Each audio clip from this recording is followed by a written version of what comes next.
оқушысы Сейділла Қарс, Фариза Оңғарсынова, қазақтың батырлары. Шетінен қайсар қылық батыр қаған, елі үшін отқа күйіп лапылдаған.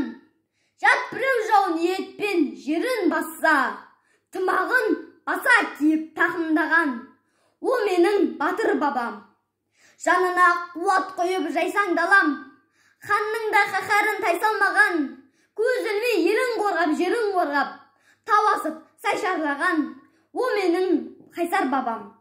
Дауылды дариядай жатыр ғалам, ғаламның сырын байқап ақындалаң. Тылсым да тылмас сұрап бара жатсам, намыстың отын жағаратың маған. О менің батыр бабам.